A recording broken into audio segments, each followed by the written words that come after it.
Hello, class. So today we will be reviewing Rhino.Inside. Rhino.Inside is a software that integrates Rhino and Grasshopper directly into Revit. So like last week, we had manually imported Rhino geometry into Revit. This week, we'll be going over how to do that seamlessly with this software and be able to take Rhino geometry, import it into Revit, take Revit geometry, import it into Rhino, as well as utilizing some new Grasshopper components custom built for Rhino.Inside for Revit that you can build some models off of. So we'll just be doing a brief introduction of how those work and how those operate within each other. And then in the following weeks, we'll get a little bit more complicated. So I'm going to open our template and go to a 3D view, and I'm just gonna hide our levels right now, and then I'm gonna go and close our project browser for right now, and I'm gonna drag this over. This is just because I am going to do split screen, so just getting that out of the way. Rhino.Inside is on your toolbar at the top. Probably not as far right as mine, but it will be under the toolbar. And then before you can press and open any of the Rhino.Inside components, you have to hit start. What start does and why you have to have Rhino 7 installed to be able to run Rhino.Inside is because it utilizes the engine that Rhino 7 has to operate inside Revit. So instead of basically installing the entire Rhino 7 software into Revit, it basically uses it as it opens the engine separately, and this is a very dumbed down explanation, but it opens it separately and uses it in the background to then generate all of the Rhino and the Grasshopper components. And it is taking a little bit longer than usual. Usually it will be pretty seamless, so I'm not sure exactly why. There we go. Okay, so when it opens, it'll have all of these editable and openable, except for these three. Those need to have Grasshopper open. But going from left to right, Rhino will actually open Rhino, a fully functioning Rhino environment, which we will open in a second. Open viewport is just opening a preview. If you're using Grasshopper, you can open that. Toggle preview, yeah, that'll just turn that on and off. Python editor, we will not be getting into that. However, if you have some Python knowledge or have a pre-existing Python script that you want to import, go right ahead. Grasshopper will also open the Grasshopper environment. You do not have to have Rhino open to open the Grasshopper script or Grasshopper environment. And then the three previews on the next to it are just like when you open Grasshopper and Rhino, and you can see a preview of the geometry that you're building in red.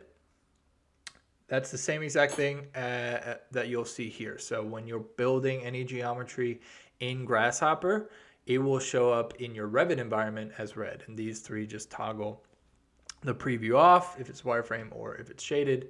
And then these are your typical Grasshopper components disable solver if you want to freeze the script until you finish editing it, and then you can recompute it. Recompute just means it runs over and over again if you need to refresh something. And then release elements are Revit specific, and I haven't really gotten a good grasp of that, but I can show you how that essentially works. And then player is if you have a pre-existing script that you know exactly what it will do and function, you can just hit that. It will load in a Grasshopper script and run in the background, and you won't have to do anything. That is probably not going to happen in this course, but just for your knowledge. So to get started, let's open Rhino. All right, and we can make this maximum screen for right now. So what we're going to do, we're going to create some Rhino geometry and then use the Grasshopper and Rhino.Inside components to bring it into Revit. So we're going to do a point. We're going to do a curve. So I'm just going to do a control point curve and just lay down a couple so we get a nice funky curve. And then we're going to do a sphere, or a, what is this called? Ellipsoid. So we'll do an ellipsoid. And if I turn the ghosted on, so we just have some weird funky shapes. And I'm just going to show you how to import all of these. They're relatively the same, but I just want to show you the different components and that you can in fact import the three kind of main geometry types into Revit. So once we have these, I will then split screen this. And I can do Revit, that's fine. And what I can do, so I can either go back into the Revit environment and click Grasshopper, or you can actually type in Grasshopper into Rhino. It opens the same exact window. It's your typical Grasshopper script. And I'll maximize this just for a second. The main difference between Grasshopper, the Grasshopper software that you typically open in Rhino and Rhino.Inside are two main windows or main components. This Revit Primitives now lives in your Parameters tab, and these have just a series of really basic, if you want to bring in a wall, if you want to bring in a floor, and so on and so forth. We'll get a little bit into that in the next couple minutes or later on in this tutorial. And then the other major one is there is a new Revit tab that has a ton of different components in here, which we'll focus on. So first what I'm going to do is turn on bifocals. This is just for me. You don't have to worry about that. This just will display a little title block underneath. And then I want to make sure my full names are on. Okay. All right, so I'm going to split screen this first with the Rhino window. So real simple, I'm just going to create a point, a curve, and a B-rep.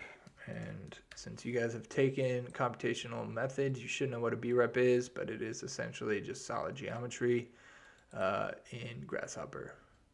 So we'll set one point. So right click, set one point, click in the Rhino geometry and select that point. Do the same thing for the curve, right click, set one curve, boom. And then set one B-rep and select the ellipsoid. So if we pan back to, okay. So I had to restart because I had a weird floating view template or Rhino viewport out in nowhere, and it was driving me nuts.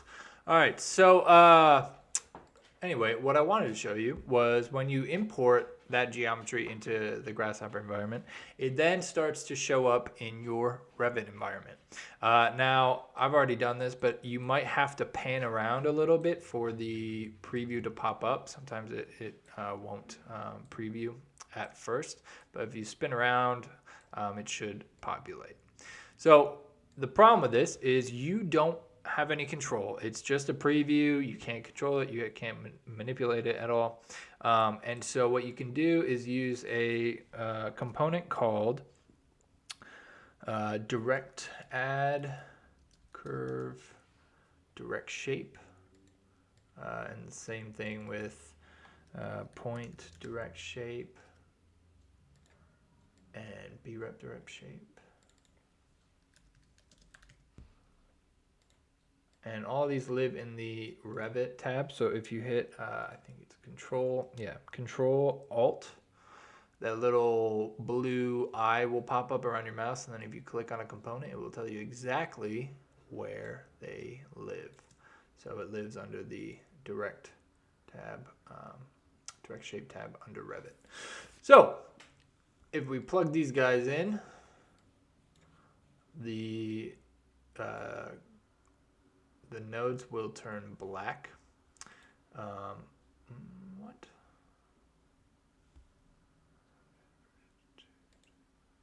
Oh, that's weird. Still did it.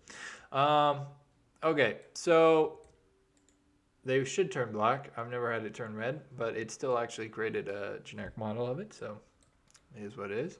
When it turns black, that typically, and this is relatively new to the version 1, this was not the case in the beta, but I believe from what I've been, from my brief experience playing around with it, it means that it's created some Revit geometry. So just like when in your typical Grasshopper environment, if it's kind of blue like this, that means there's no preview of it. It's a function that doesn't actually generate any visible geometry or a preview of anything. When it's white, it's actually generating a preview of something. And then if it's black, it's generating a Revit component. So what these do is they actually create a generic model of that component. And so you can see it's created a point, it's created a curve, and it has created a three-dimensional geometry. Now the big thing, obviously, you can use these to generate geometry off of. You can also use it as a reference. We'll be getting a little bit more into how to create editable geometry with from Rhino later on, but these are just kind of non-editable geometry masses that you can import. So you can import that Rhino geometry just like you did last week. And the main thing I want to point out here is just like in your curtain walls, right? And in curtain walls, we have mullions and we have panels and grids. And you can associate, basically those remain linked to the parameters you set within the curtain wall family, and the way you know that it is linked is that it's pinned. It's the same thing in Rhino.Inside, where if this element is pinned, it means it has a direct live link back to the Grasshopper script and will update as you manipulate the script. However, if you unpin it, you can move it around and it will be kind of independent from the script. However, if you pin it again, it will live link back to the generating geometry of the Grasshopper script and become editable or become linked and live to the script again. So same thing with the curve and same thing with the point. So just be cognizant of that. If you unpin a piece of geometry that you are generating from Grasshopper, and then you want to change something in the script and you want it to update, you're going to have to pin it again. All right. So that is a real brief overview of how to take Rhino geometry and import it into Revit. Next, what we will do is actually generate some geometry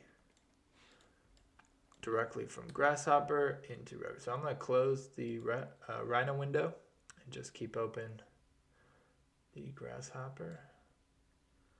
And I don't know if my internet is super slow or what's going on with my computer, but it is slow. Come on. There we go. Yeah. Oh, come on. Of course it previewed in the other one.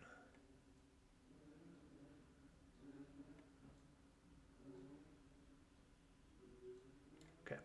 All right. So we can delete all that. All right. Now we have a blank canvas again. So what we'll do first is we're just going to generate a pretty simple wall. So what we'll do is use the line start the line STL, start direction length. And we need a starting point for our line. So we'll do an XYZ construct point. We can leave those at 0, 0, 0. They're defaults. Plug that in. For direction, we can just hit X-axis, plug that in. And then for length, we can just type in, let's say 60. And plug that in for length. So now we have a line that is generating in our Revit environment. Now, just like in Revit, our components are based typically around a line work that generates the form. So with walls, they're typically a singular line that you draw out, and then it generates the wall above it. Floors, roofs, those are generated off of perimeter curves. And many other things are generated from curves. So you can generate those curves in Rhino.Inside in the Grasshopper environment, and then generate those Revit elements from that line work. So we've just created that line, and then we can use a component called wall by curve, add wall by curve, and it's going to ask for a curve, which we can plug in, and then it's just going to give a default wall at a default height with a default type, and that generates there. And what we can do is then start to specify and give a little bit more detail and information to what type of wall that is, how high it is, etc., etc. So we'll do that now. To generate the type of wall, the family that it is, we can do it two ways. The first is called built-in categories. I saw it there. Built-in categories. And this is a really extensive list of the different categories. It's a little cumbersome, but if you use the search tool, so if you double click on search and hit walls, or type in walls and hit OK, that'll populate. So you can just click on walls and it'll give a checkbox. And then what you'll do is you'll use a element type picker. And of course, it's not intuitive because it doesn't have a little node back here, but you can actually plug in or you can type, actually I'm not going to do that right now, but you can plug in to the back of it, the walls. And so essentially what this does is it goes in and any element that, or any family type that is of this category, so any family type of walls, will then populate in this drop-down list. And then you can select that type. So let's say brick on metal stud. So we can then use that. So now this is the brick on metal stud family, and we can plug that into the type. And if we go in and pan this guy around and zoom in, you can see it has changed it from the generic 8-inch to brick on metal stud. And we can switch this to whatever, and it will update. So let's go back to brick on metal stud. Level. So, sorry. There's one other way to select a category for your family type. The other is just to type in category and then right click on that, and then underneath here are all the different types. Now these are a much more manageable list. In the beta version, it's actually what it originally was. It was not this huge extensive list. So if you select walls and then plug that guy in instead, it does the same exact thing. So one of two ways. It's totally up to you which one you use. So level is pretty simple. If it's called a level picker, levels picker. So if you select that, it will generate all of the levels that currently exist within the project. And if you plug this guy in and you check one, so click on the actual name, then it will associate this guy with level 1. Now you can select level 2. As you can see, it didn't actually change anything. It didn't move it up to level 2. Same thing if you select roof. The reason for that is it is being generated by this line under here. And so wherever that line is, that's where the wall is being generated. Unfortunately, at this point, or at least to the extent of my knowledge, you cannot, have it move to different levels.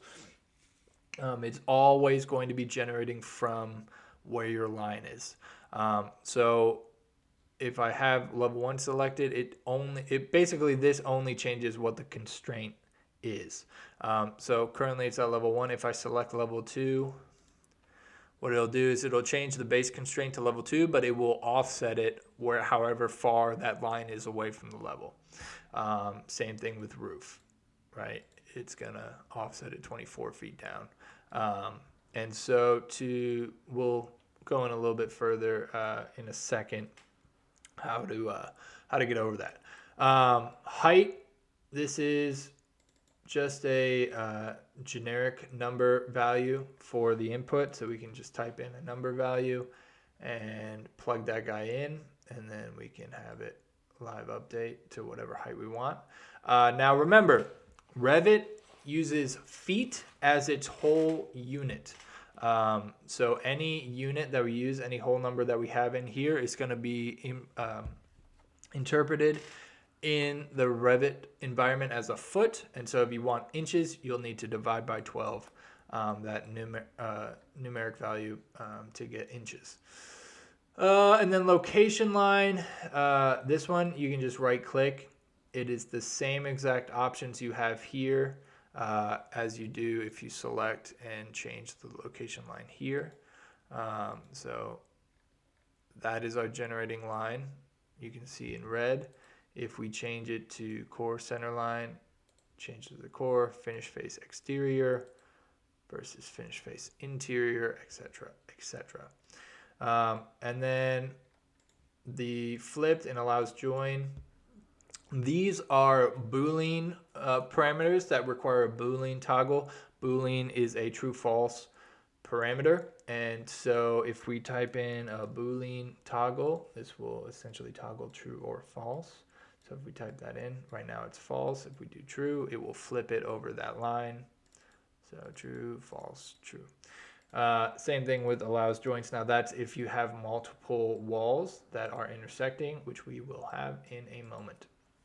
So this is a very generic overview of that. Obviously, when you're doing this,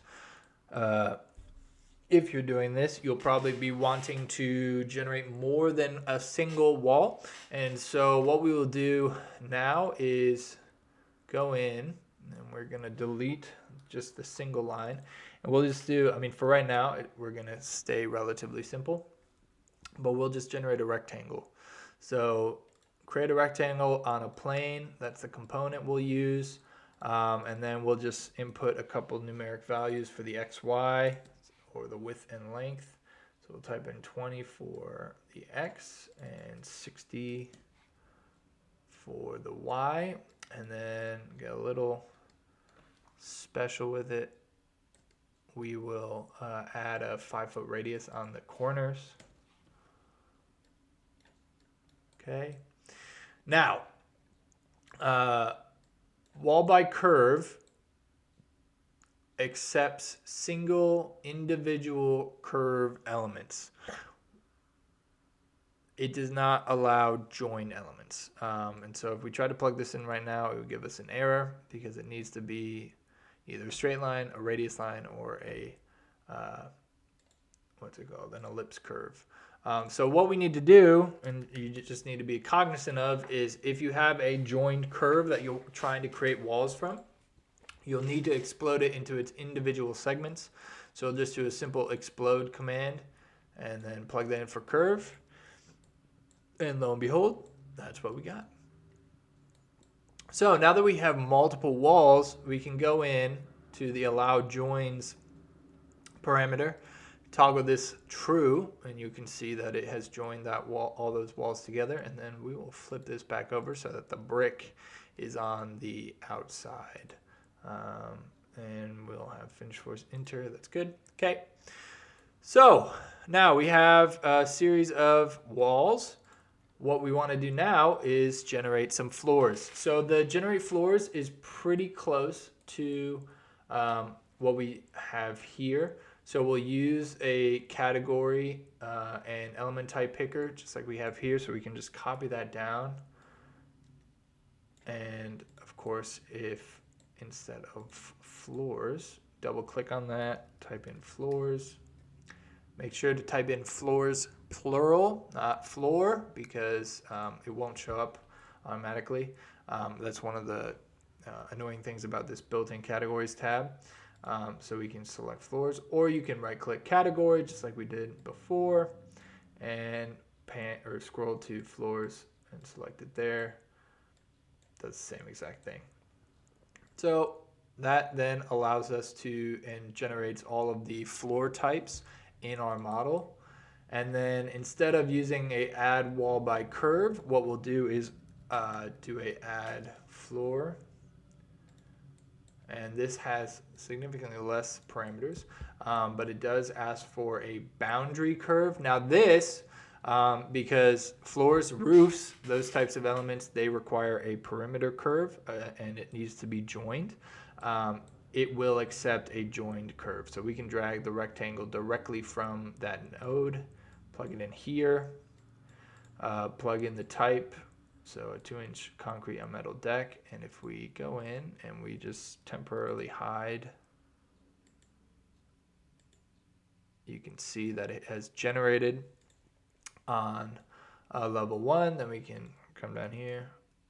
Oh, sorry, copied the wrong one. Copy the levels picker, paste it down here. Oop. Paste down there. There we go. Check level 1. Okay, and why is it giving me a... Oh, because there's two curves here for some reason. There we go.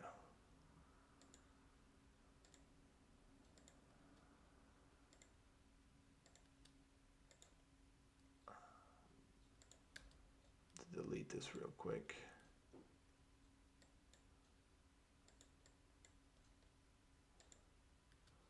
Okay, and now that we have that, we'll just add floor again.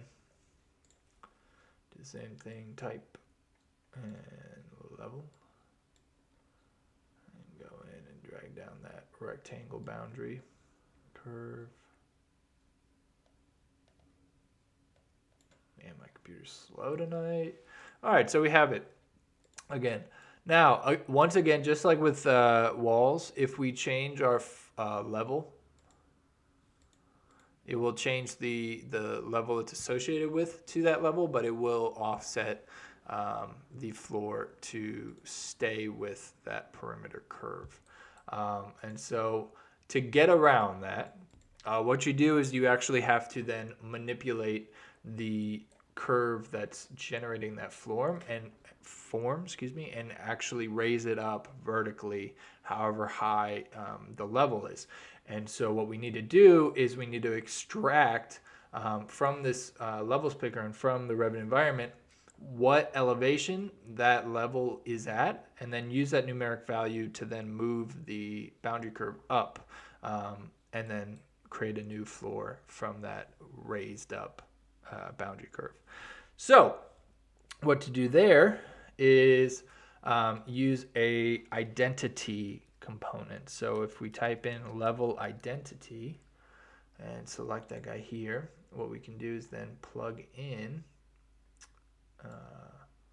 actually here, hold on one second.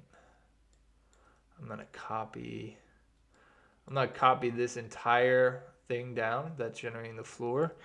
That will be our this will be our level 1, and then the one below it will be our what we'll designate as level 2. So if we change this to level 2, and then plug in this levels picker with the level 2 selected, into the level identity, what that will then generate is not only the name, but also the elevation. So it'll generate what the name of the level is, but it'll also give us a numeric value of the elevation.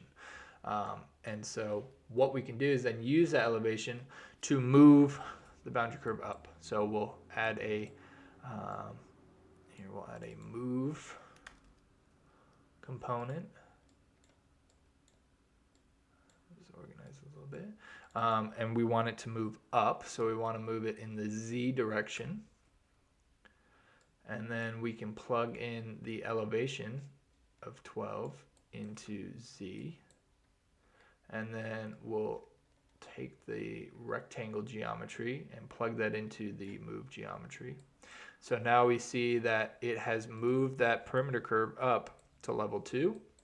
And then all we got to do is plug the raised geometry into the add floor, and it now is generating a floor at level 2. And if we change this level picker from level 2 to roof, back down, etc., it will move that floor with it and move it to whichever level we pick. So that's how we do that. We will do this one more time, and we'll copy and paste this entire component down. But instead of generating a wall this time, what we will do is generate a roof. So we want to go in and change this to roofs. And make sure you're selecting the one that has the roofs in italics, not this GBXML. So select that guy, plug it in. Again, you can right click here and scroll down to roofs and select it, same exact thing. It'll then give us our all the different types of roofs in our deck. Let's just do this guy to get a couple layers. And then what we want to do, we need to change this add floor to add roof. And then we want to change our levels picker from level 2 to roof. So that moves our boundary curve up to the roof line, and then plug that move geometry into here. Plug that new type in here, and then plug the level that is associated with in here. So now we have a roof that's associated with the roof level at the actual roof elevation. All right, and then the last thing that we will do is currently we have the walls being, the wall heights being generated just by this number slider. But using the same principle that we have down here, if we, actually we can use the numeric value coming from the roof identity. We can plug this guy in directly into our height, and that will give us walls up to, and I can turn this probably off now, reset the visibility. That goes up to the roof line. Now, we'll want, typically you'll want a small little parapet where your walls continue past the roof line and go up so you can trap all that water and drain the roof accordingly. So what we can do is just add a addition parameter. Excuse me. For those of you who used Grasshopper before, you can either do a addition component and then type in, type in a numeric value. So let's just say 2 feet above the roof line. We'll plug that in for B. And then what we can do is if you hold Control and Shift, you can actually unplug the wire from the input and plug it back into another one. And then plug this addition. So it's essentially taking the elevation of the roof, adding 2 feet to it, and then plug that into the height. And now we have a parapet wall 2 feet above the roof line, and of course then we can go in and we can manually update it if we want to increase or decrease that parapet. All right, So now we have a fully parametric model built using Rhino.Inside. Let's see. Last thing. So we have taken Rhino geometry, imported into Revit. We have taken, we have generated Revit geometries directly from Grasshopper. Now what we will do in the last bit of the tutorial is take Revit geometry and bring it into the Rhino environment. So what we'll do is we'll actually file, hit new document, and then go to this drop down over here. And I'm going to close this guy out. You can save it if you want. I would definitely recommend saving it just so that you have it in the future to reference. But we'll want to create a new document in the Grasshopper environment. And what that does is then it releases the tie back to the Grasshopper script that we just had open. And then you can go in and unpin all of these geometries, and now they are fully editable Rhino or Revit components. So you can change the height of them if you'd like. You can change where they are. But for the purpose of this specific process of taking Revit geometry and importing into Rhino, we'll pretend like we just modeled this all in Revit. So what we can do is go in, and this is where we will utilize this Revit Primitives tab. So this is under Parameters, and then Revit Primitives. And we'll start off by just using a graphical element. So graphical element is really just anything, any kind of, it'll bring in any kind of Revit element into the Grasshopper environment as a graphic representation of just geometry. It doesn't have any specific parameters or information attached to it. It's just pure geometry. But it works a lot like these guys. So if you have a point or whatever and you want to right click, set one point, and then you'll select a point in the Rhino geometry. This works the same way, but instead of selecting something in the Rhino geometry, you're selecting something in the Revit geometry. So right click, set one graphical element, click, and then if we go in and open our Rhino window from Rhino.Inside, and pan around, you can see that that wall has now come into the Rhino environment. So that's graphical element. Now let's do a wall. So this is where you can get a little bit more specific, and you can select a bunch of different objects all at once. So if we right click, and instead of setting one wall, we can set multiple walls. You click and drag the window all the way over. It'll select all the walls that are in that window. And for those of you maybe not familiar, probably most of you, when you're using a scripting tool in Revit, and you have the option of selecting multiple components, before you can't hit enter, and it won't just automatically generate like it will when you're selecting a single element. You have to go in up here and hit finish. All right, so it likes to hide this little inconspicuous button up here that you'll then be able to hit finish, and then that will then bring in all those walls into the Rhino environment. Now it is still just a preview, and so what you can do from here, I'll just, because we're going back and forth, I'll just drag this over, is you can type in element geometry. I think it's elements geometry, excuse me, hold on. Maybe not. Nope, just kidding. It's element geometry, but the input is elements. That's what it was giving me. All right, so we can plug in either just this one graphic element of the wall, and then, or we can type in all these walls. plug in all these walls. And then what that will do is it'll actually, oh, sorry.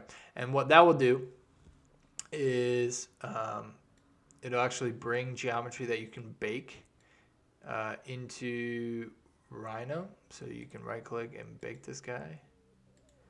And now you have a series of editable geometry in Rhino that you've imported directly from Revit. And you can obviously do this with floors, with roofs, any type of model geometry. You can do that from the Revit environment. But let's say you want to bring in all of the, all this specific, let's say you have a huge, complex, and very detailed model, and you have a bunch of different wall types, and you want to select a specific wall type to bring into the Rhino environment. What you can do then is, if we go in and delete this, and I'm going to just delete that, what you can then do is pull up a category filter. So you can either do category types. Wait, which one is it? Sorry, you can either do that built-in categories and type in walls, just like we did before, or you can pull up just the category component, right click, and scroll down to walls. All right, and then we'll do the same thing that we did last time. Element type picker, there we go. We can plug one of these in. All right, and then what did we use? We had exterior brick on metal stud. So we want to make sure that we select the family type that we actually want to select and that we have geometry of. So brick on metal stud. And then if we go in and we double click, hit type filter, this might be, let's see, oh, type filter. That will filter out and go through the model, the Revit model, and actually filter out all of the elements that are specifically that type of wall family.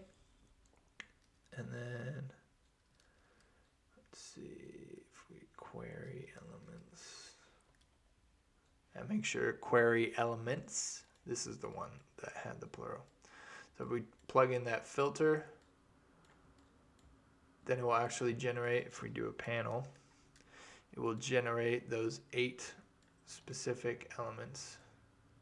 So these 8 elements correspond with these 8 wall segments that are of the exterior brick on metal stud. All right, and then we can then use these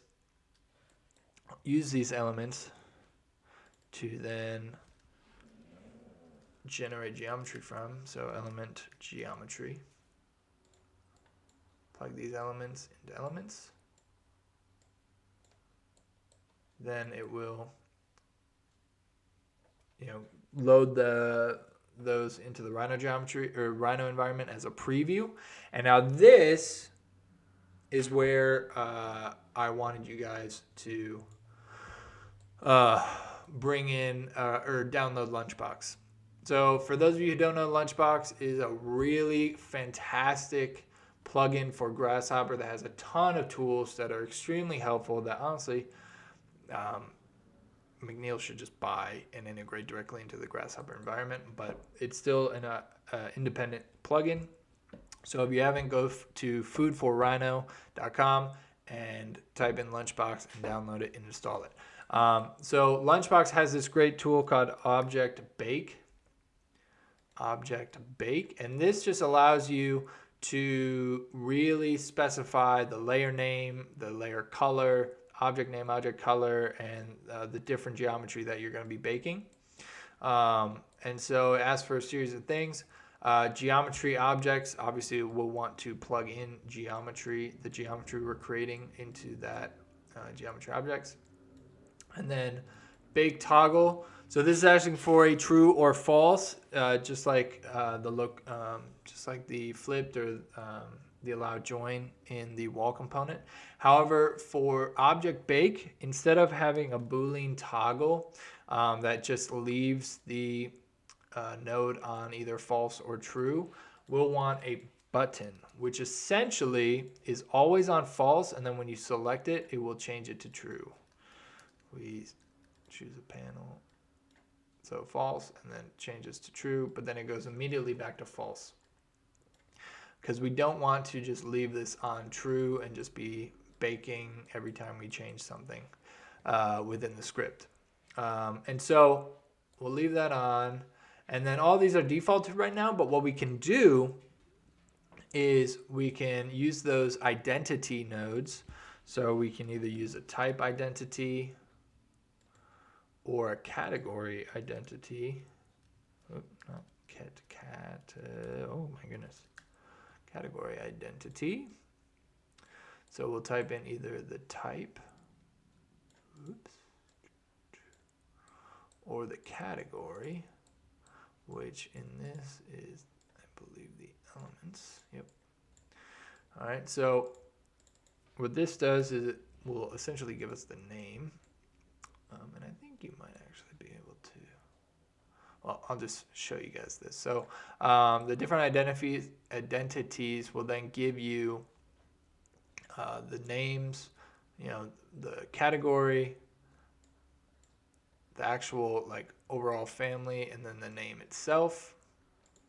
And then this will give you, similar things, but it will give you more detailed information that you can use. And let's see. So we will use, let's use exterior brick on metal stud. Let's use that name as our layer name. And then object name. Actually, you know what? Let's use walls as our layer name. And then let's use the more specific family name as our object name. And then for our object and layer colors, we can just type in color picker, color with a U, picker. We can just change this to green, plug that guy in for the object in the layer color. And then once we have all these plugged in, then we can pan to our Rhino environment.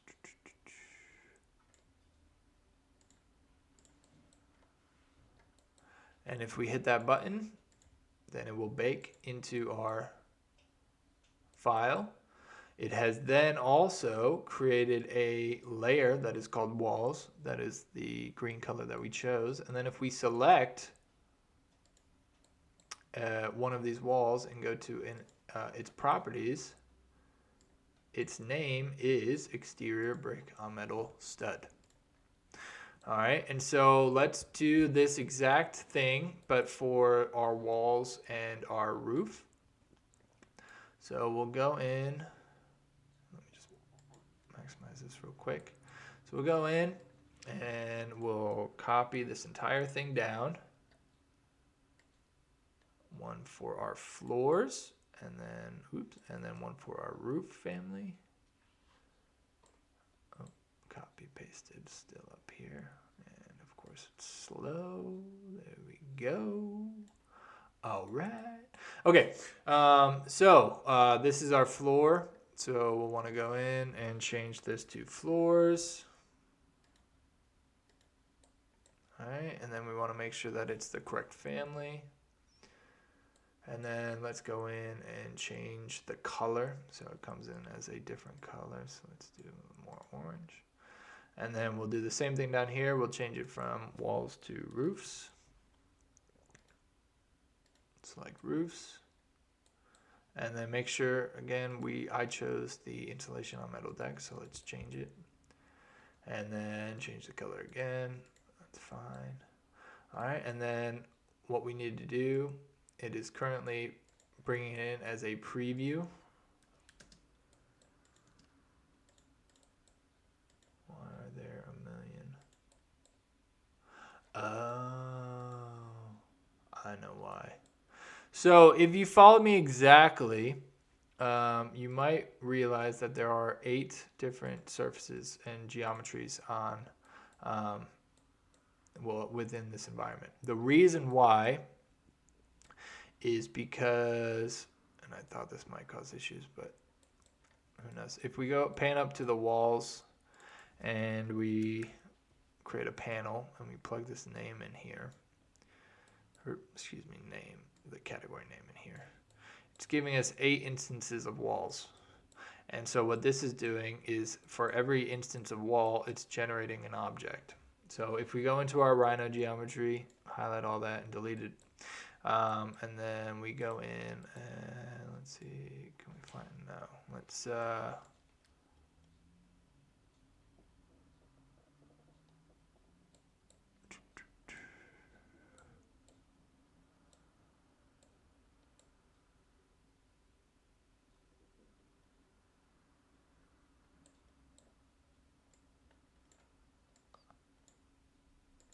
I'll show you some easy, quick Grasshopper stuff. So what's the component? Index. So we'll use item index, plug this name, this list of names in here, and then we'll just right click, set datum item, and hit 0. So what this is doing is it is just selecting, oh wait, hold on, nope, that's not it. List item, that's what I want, sorry. What that other one was doing is it's trying to find the actual value of 0. What we want is the index of 0. So it's already set there. Plug in the list. What this does is just a real quick basic Grasshopper tutorial. What this does is in our list of names of wall, each instance of wall has a index associated with it. So our index is currently 0. So what it is doing is taking the 0, the wall value that's indexed at 0, and it is giving it that to us. So we're just essentially getting one instance of the name walls to then plug into our layer. And then when we hit the button again, now we just have the one instance of geometry at each location instead of 8. So sorry for that detour, but just in case anybody else runs into that issue if they follow me exactly. So what we can do is do the exact same thing, copy this down. This isn't necessary for the roofs since there's only one instance of roof, but there are 2 instances of floors. So we'll plug that in for the layer, and that's just to be good stewards of our Grasshopper script. We'll copy and paste it down in case, in the future when we're modeling this, we have multiple roofs. All right, so then we have generated our walls in our Rhino environment, but we have not done the floors. So let's generate our floors. And then let's generate our roofs. And then if we close the Grasshopper environment, now we have one of these walls. Now we have a series of floors, roof. Each of those have their specific name associated with them. And we also have 3 new layers, each with the corresponding category of those family types. All right, so what I want you to do is just pull up your Grasshopper script and minimize it a little bit so it's straddling both your Revit geometry, your Rhino geometry and your script. Send a screenshot of that, and that will count for your attendance/assignment. All right, thanks.